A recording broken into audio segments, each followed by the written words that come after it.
I want to show a video here on an impossible repair, how to do this large. This is a 15-ton, the aluminum to copper. So we attempted with one torch using the best solder you can get, the Milhaupt AL822. Didn't work. So we're gonna try 3 torch, and just like the factory video, which I'll put in this video, these joints are really hard to do with a human. 3 torches with a robot, they work out at the factory. So I'm going to show how to do it just like that in this video to repair this. First thing we got to do is pull it apart and get rid of this piece of copper. I'll wait till you go.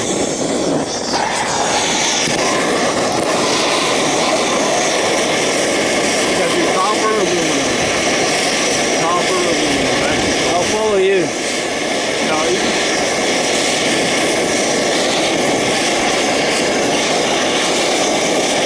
Nothing yet. Man, but that's cool.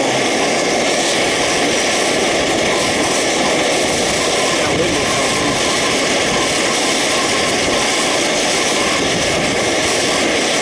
Do the top.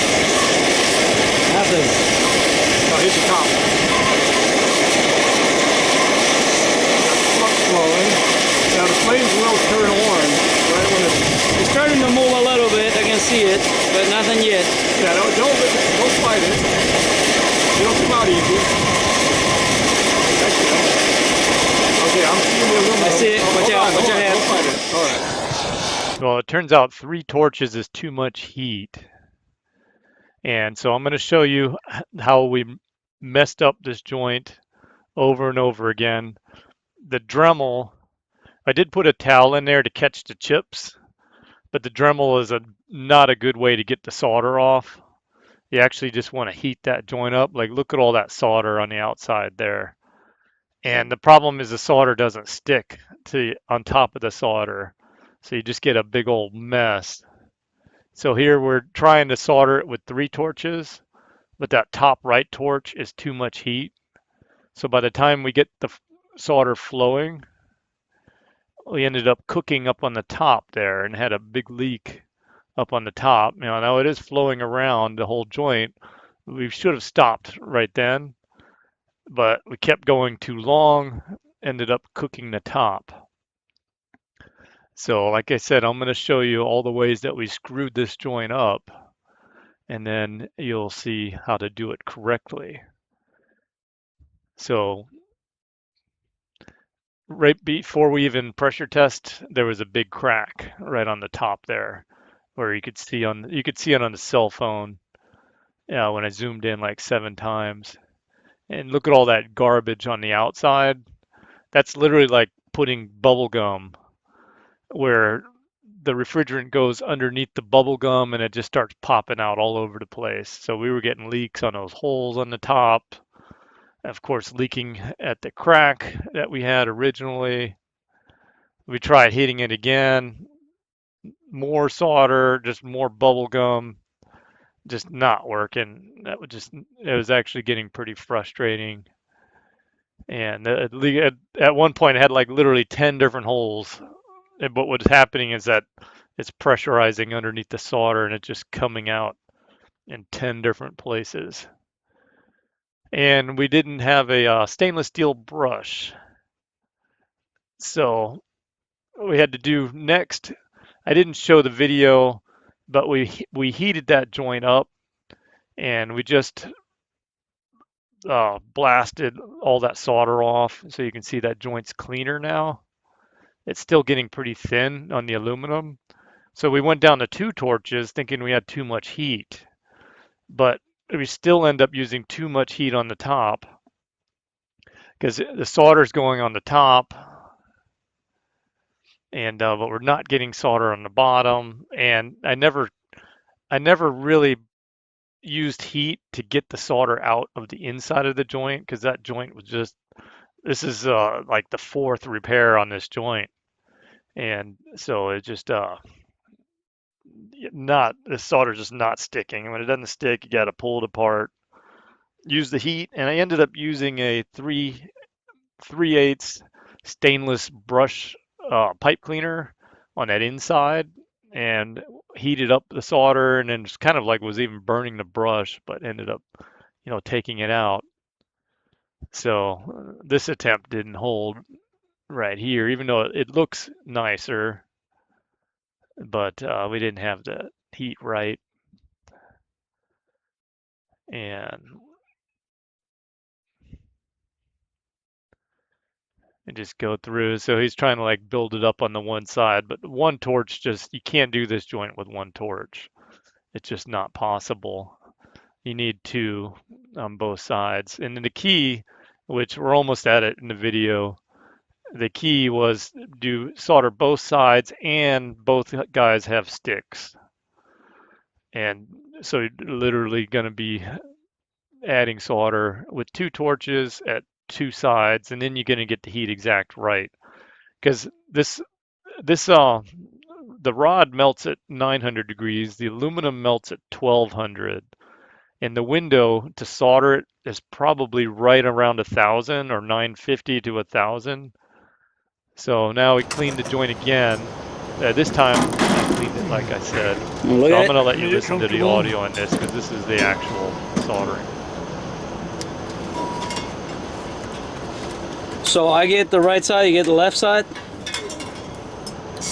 Right there? Yeah. So you want to do more copper, I think. Oof. What? Okay. Say when. You gotta do aluminum. I'm doing mostly the copper right now. Actually, yeah, side by side. I'm gonna do copper. Well, you gotta do the same on both. I know, but I'm just moving it more for the other one, because if the copper is hot, it will go in, right?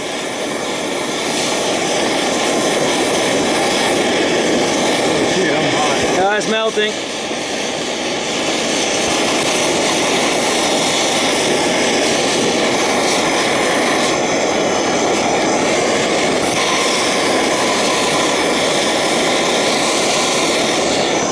And the aluminum is not hot.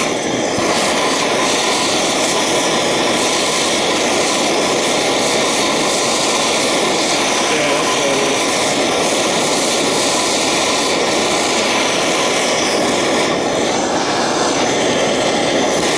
Yeah, I think we gotta do the aluminum.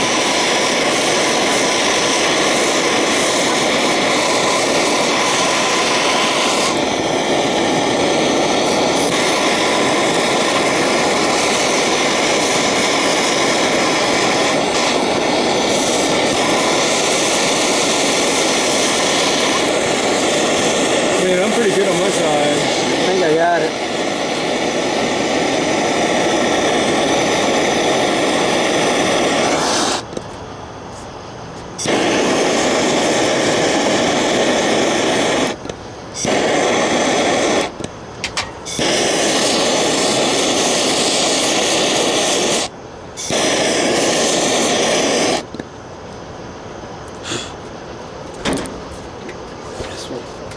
I give it a 10%.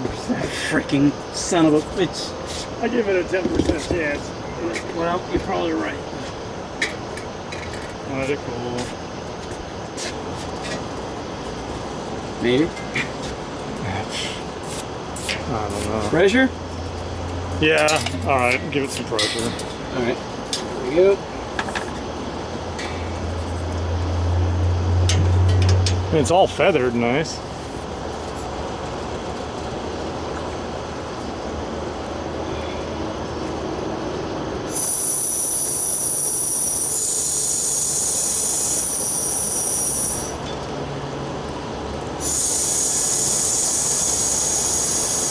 No fucking way. What? It's holding so far. It is?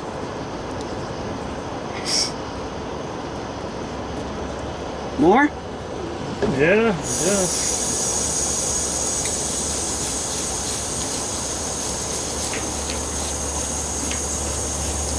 That's... Son of a bitch, what the hell did we do? We hit the aluminum all the time. This time. That's 80. What do you mean we hit the aluminum? Well, we're only hitting the aluminum. 'Cause Well, once we got the copper hot, you started saying, oh, the aluminum is not hot enough. So I started hitting the aluminum. Yeah, only. me too, because it was like sticking to the copper, but it wasn't feathering on the Yeah, aluminum. well, I heard you when you said that, so I started hitting just the aluminum. Then it started sticking to the aluminum. I guess. And then we, since we used That's 100. two rods, all right, that's good. Since we used two rods, we didn't overheat because we both finished at the same time. Mm-hmm. Son of a bitch. Motherfucker. Don't move it. Don't move it, please. Fall off the ladder and grab it. No, grab me. Throw me. Don't worry about it. Oh, Just the key to getting this joint done was cleaning it up. So I had to pull all the burnt solder off because it was overheated, blew it off with CO2, cleaned it with the wire brush on the inside, put it together, the two torches with the two rods at the same time, hitting them both sides, making sure the torches are the same size, and that way there was not an extra second of heat. It was just enough heat to get the solder to flow, and then the joint sealed. And just to make sure we're not going to excessively vibrate it, let's put a loop, put some insulation, tie it to the panel, and then loops over to the hot gas. So it can vibrate here, but it's not going to have any vibration up there. That's how you do it. Two torches and two rods, and we are good. I hope you like watching the video. Thanks for watching.